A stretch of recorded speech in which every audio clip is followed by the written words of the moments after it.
Qué gusto verte, Soledad. También encantados de tenerte aquí y con un tema muy, muy actual. Janet, el que nos propones para hoy.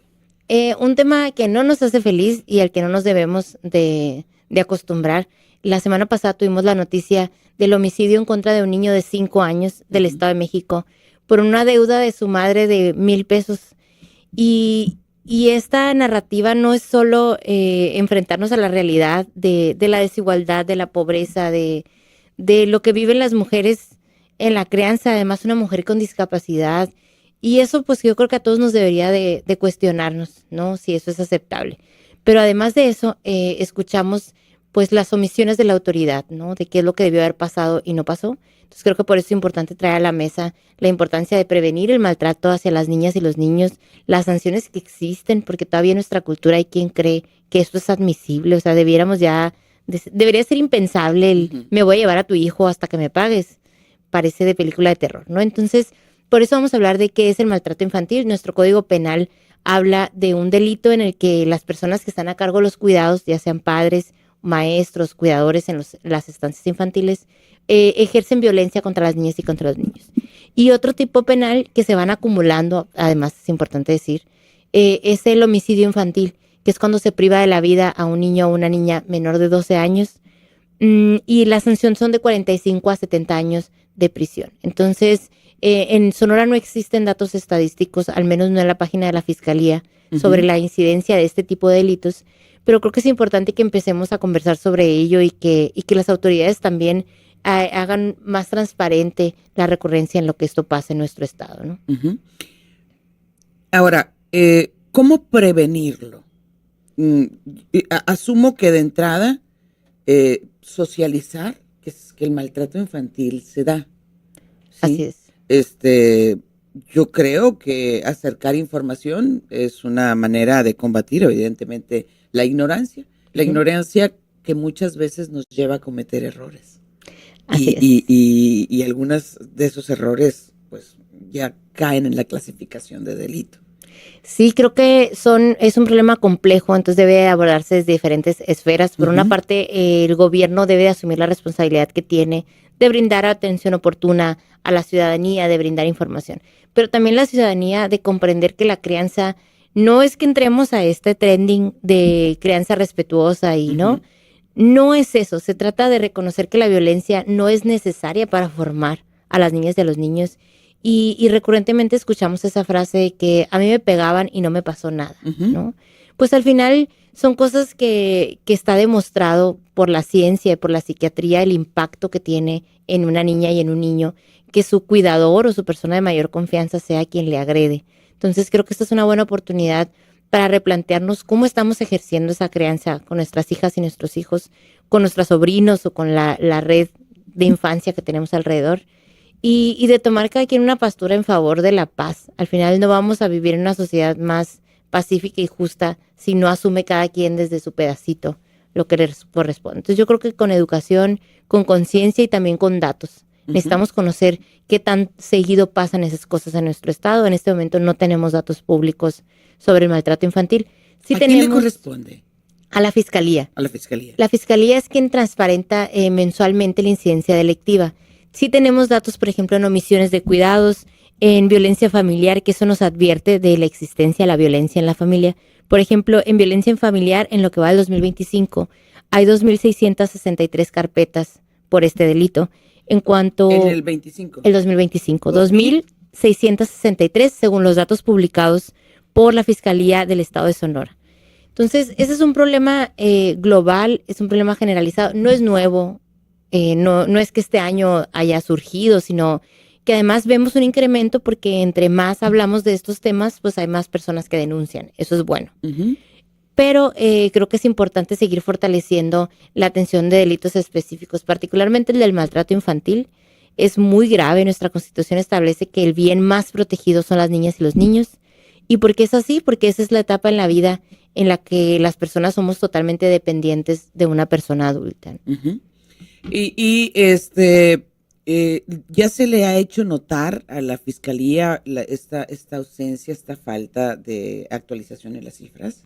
Pues no lo sé, yo lo traigo a la mesa en la investigación que hice para esta mesa. Por una parte, qué dice nuestro marco legal y qué datos están disponibles. A lo mejor hay algún reporte en el que lo hagan y yo lo desconozco, pero pues creo que sí es un campo de oportunidad de las acciones que podríamos hacer para prevenir y que nunca Sonora sea el titular de una nota tan desgarradora como la del Estado de México.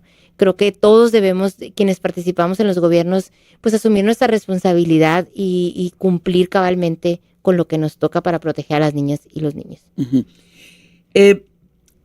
Cuando se habla que de la Comisión, por ejemplo, de Derechos Humanos o de la corrección de la educación de los niños y las niñas, se dice, ay, ahora no los puedes tocar ni con el pétalo de una rosa, porque luego viene la Comisión luego te echan a los derechos humanos.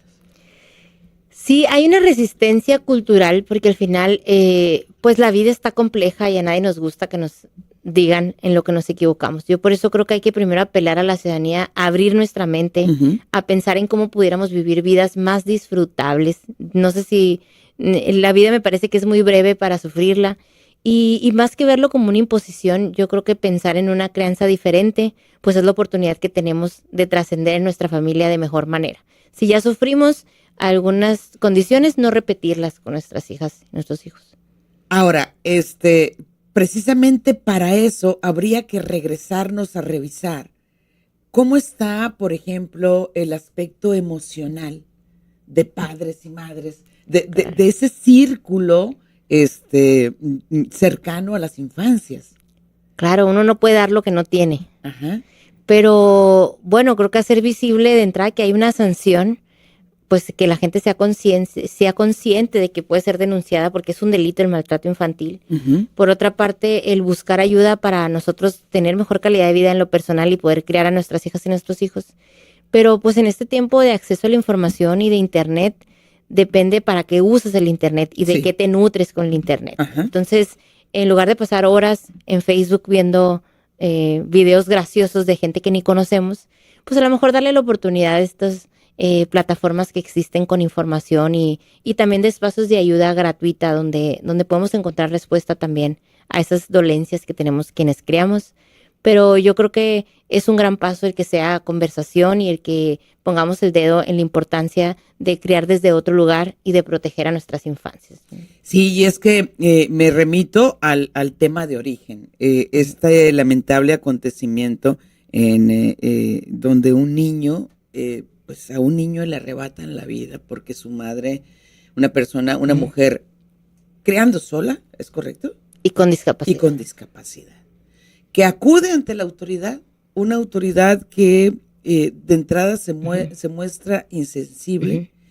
Y a veces también, Janet, habría que asumir que no se le acercan a los servidores públicos las herramientas para mostrarse sensibles y actuar oportunamente ante ciertos temas. Y ahí mandan a la pobre mujer de ventanilla en ventanilla, cuando se supone que el niño enfermó, se cayó, es lo que dicen los agresores. Y esto ocurre mientras la mujer, la madre, transita de ventanilla en ventanilla denunciando el hecho. ¿Sí? Y se perdieron probablemente horas fundamentales. Claro. Que si se hubiese atendido a tiempo la denuncia, quizá el desenlace no hubiese sido ese. Son muertes evitables y México ya ha sido sancionado por organismos internacionales por incumplir con esas sentencias. Pero yo creo que algo, retomando una frase de mi papá muy santanense, que es hay que tener sangre en el ojo.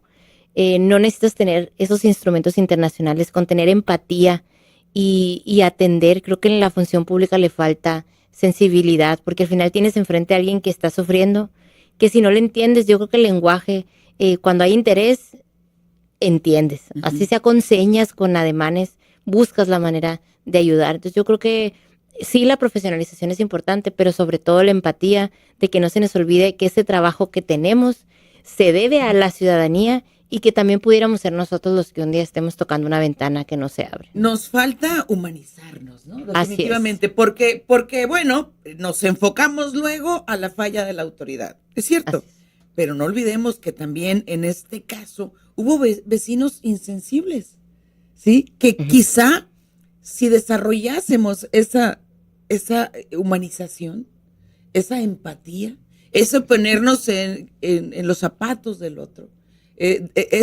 vestirnos con la realidad del otro, pues nos hace tanta falta para actuar oportunamente. Y yo creo que hace falta poner de moda la colectividad, porque estamos cada quien ciertamente tratando de resolver nuestro plano individual y a veces olvidamos que lo que le pasa al vecino también repercute en mi propia seguridad. Entonces, pensar en colectivo, en pensar en cómo vive el resto de la gente, que a lo mejor no estamos en esa circunstancia, pero es necesario estar para ser empáticos y para tomar acción. Entonces, yo creo que los problemas complejos, insisto, son multifactoriales, necesitan muchas estrategias.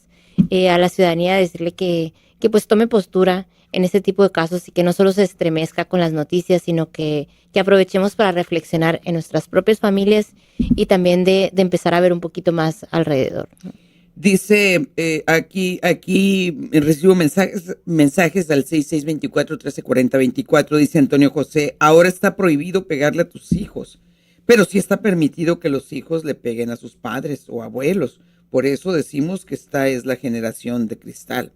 No, es que tampoco está. También hay un delito. También es un delito desafanarte, perdón por la expresión, de padres y abuelos. También es un delito. Ni mucho que queme al santo, ni poco que no lo alumbre, decían.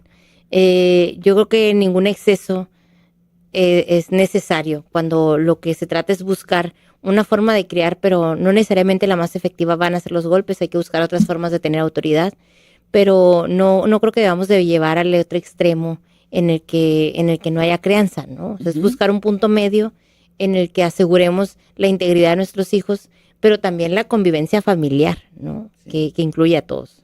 Fuerte tema y triste realidad la que vivimos, dice Azucena. Luego por acá dice Moisés, necesitamos como México tener un liderazgo fuerte y serio como opción de cambio de gobierno, un contrapeso sólido como opción. Bueno, creo que se refería al tema que tratamos con Lili Telles. Sí, el tema. A ver, yo no estoy de acuerdo con la presidenta de lo que dijo. Bueno, ahorita voy a leer todos esos mensajes porque ya debemos despedir este bloque, pero ahorita en la mesa traigo esos temas que me están planteando. Janet, muchas gracias. Muchas gracias, qué gusto verte. ¿Cómo te localizamos? Janet Arrizón. En redes sociales, con J, Janet. Con J, decía Jesús Moreno, que tanto extraño los sábados. Aquí los miércoles lo extrañamos, sí. Pero saludos al doctor Moreno Durazo allá en la Universidad de Sonora. Vamos a la pausa, son las 12:13.